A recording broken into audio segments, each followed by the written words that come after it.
Hello, Serge here from the backyard driving range.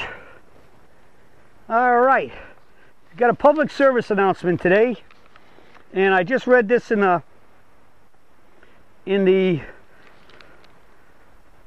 Spartanburg Herald Journal, our hometown newspaper here in Spartanburg, and this is about Arnold Palmer.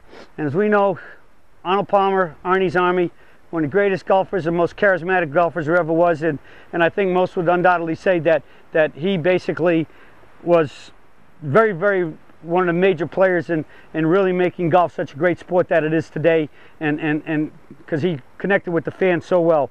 And the title of this article is Arnold Palmer on Film, 3-part documentary to air after Masters.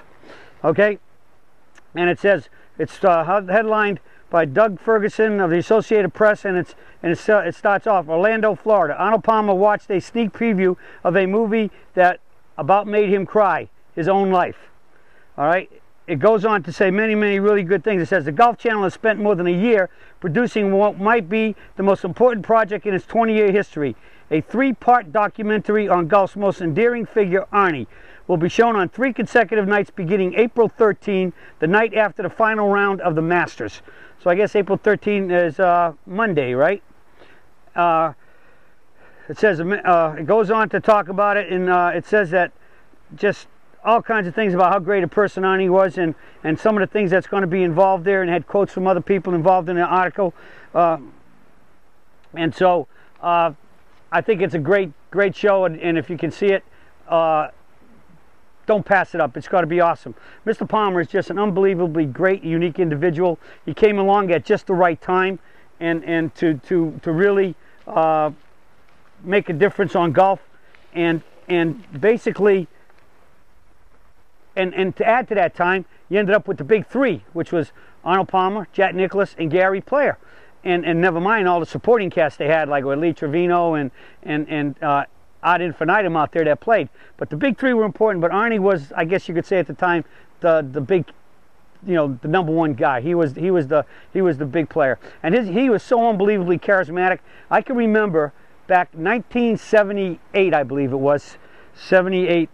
I was at what used to be called then the Citrus Open in Orlando at Rio Pinar Country Club, which later, after Arnold Palmer bought Bay Hill, was moved over there, and it took up all the names that's since been associated with Arnold Palmer and Bay Hill Golf Club and their sponsors.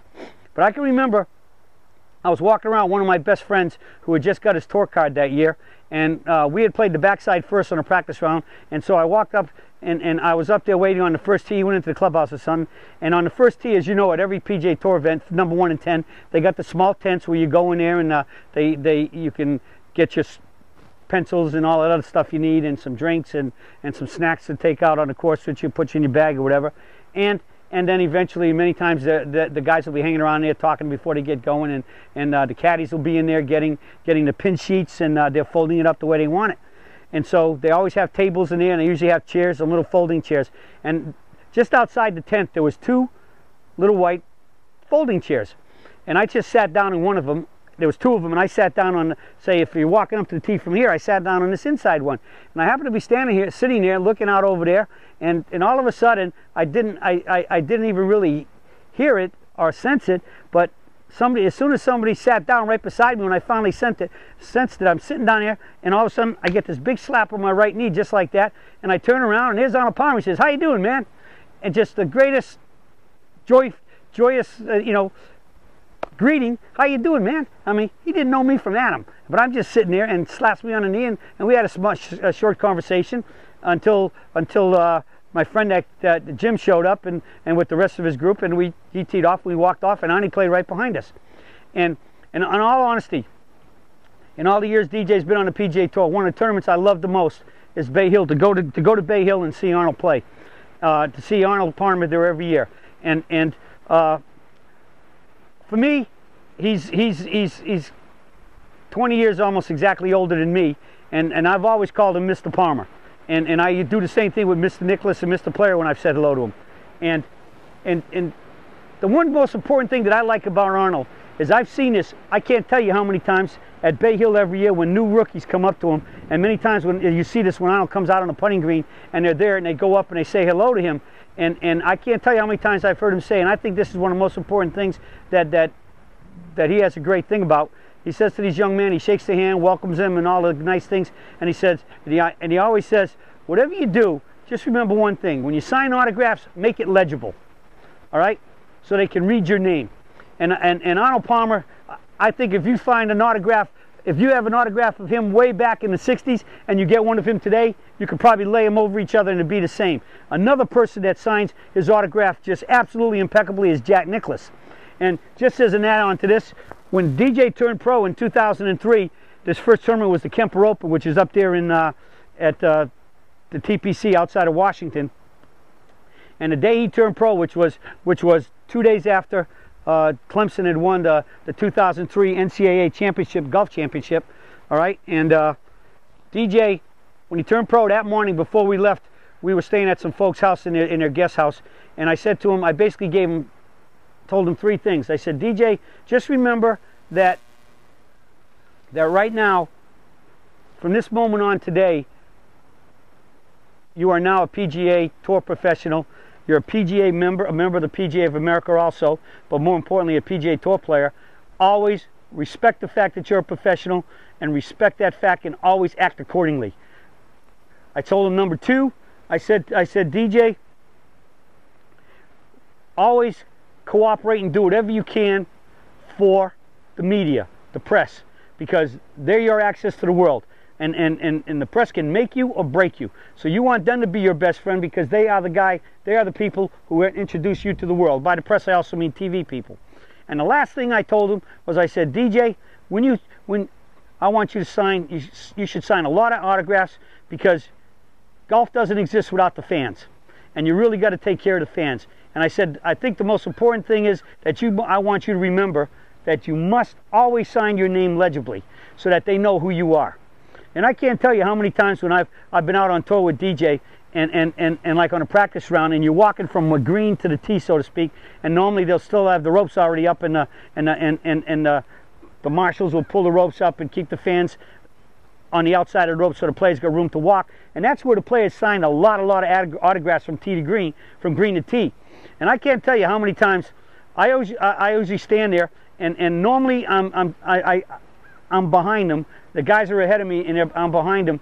And when sometimes I'm in front, I'm looking for little kids who are kind of like being overshadowed by bigger folks, and I'll stop and I'll either get them, I'll say, come on in the ropes, and so the little kids can get the autographs, or I'll call the pros, and DJ and one of the other guys he's playing and say, hey, come on over here and sign this. I'll say to the kid, come with me to the tee, and when we get there, I'll get him the autograph. But I can't tell you how many times I've had fans come up to me and say, who is that guy in the red hat, or the red shirt or whatever, or the blue shirt or blue hat? He says, and I tell them who it was, and I could see them on their autograph sheet. They go someplace and they write down like red hat so and so, because they couldn't read it and they wanted to know who it was for their records. And so I think it's always been, and to this day, DJ does sign his autograph very legibly. And so I'm proud of that, and he's always been really good with the fans. But I think that's Mr. Palmer is just an outstanding, unbelievable individual, as were the other two great members of the Big Three. And lastly, I'm going to give you another DJ. I'll give you a DJ story about Arnold Palmer. In his first Masters, which was the 2001 Masters, which he got to play there after he won the 2000 U.S. Amateur Public Links. Mr. Palmer every year at the Masters would always play with all of the amateurs, a practice round with all of the amateurs who made it. DJ was scheduled to play with Mr. Palmer on Tuesday with James Driscoll. But Tuesday was a horrendous day. Cold, damp, ugly day. I mean, the course was open, guys played, but it was a tough day. And Mr. Palmer decided, he sent his apologies and said, it's just a little too cold and damp for me to be out there. And so and that was it, and he apologized. Well, the next day, DJ played very early in the morning, and on Wednesday, and we got in, we went into lunch, and I guess, I don't know whether he forgot about it or what was going on, but all I know is all of a sudden, his caddy somebody came running up to me and said, hey, where's DJ? I said, I think he's out on the driver range. He said, well, we got to go get him, man. Mr. Palmer's waiting for him on the first tee for the par 3 tournament. He's playing with Mr. Palmer. So, man, there goes the shuffle. Everybody's running around. And so we finally get DJ over there. And sure enough, Mr. Palmer, somehow DJ didn't get the message that Mr. Palmer was now going, instead, because he couldn't play with him on Tuesday, he's going to play with him in the Pro-Am. Excuse me, the par 3 tournament. So we get over there, and DJ walks in the ropes over there, inside the ropes, and what do you see standing on the first tee? Arnold Palmer's there, Jack Nicklaus is there, and Gary Player's there. Ends up DJ was paired with Mr. Palmer, and James Driscoll, who was supposed to play the day before, very good friend of DJ's, and he was there for runner-up in the U.S. Amateur the year before. He was paired with Mr. Nicklaus. Now, I don't know if you call it paired, but they kind of just made it there. I don't know, maybe they had a little bet between themselves. And then Mr. Player was there because he was going to play in the last group behind him. So they were the next to last group. And I mean, if you ever been to that par 3, you could barely move out there. There's so many people all over that little par 3 course. And we got some phenomenal pictures from it because Arnold Palmer's dentist said he had most of his life in Pennsylvania. There's a gentleman named Dr. Howdy Giles. And Dr. Giles is a phenomenal photographer. And a few years ago, he published a great book.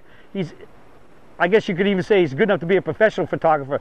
And he published a great book a picture book about the life and tournaments of Arnold Palmer.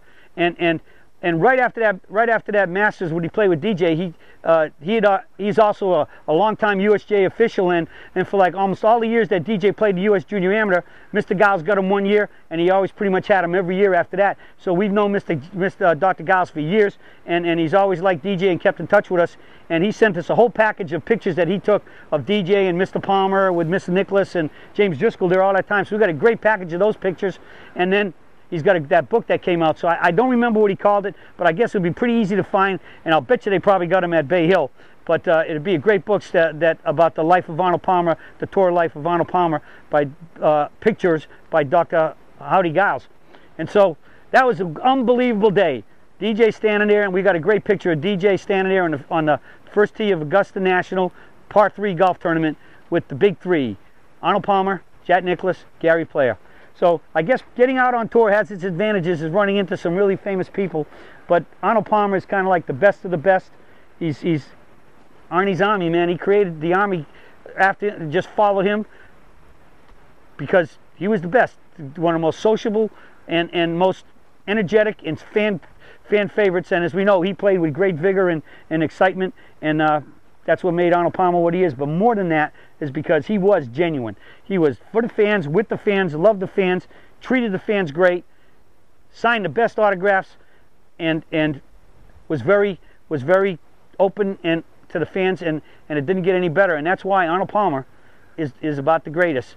And so I think this is a great documentary that Golf Channel has done, and it's a great show. Starts the day after the Masters.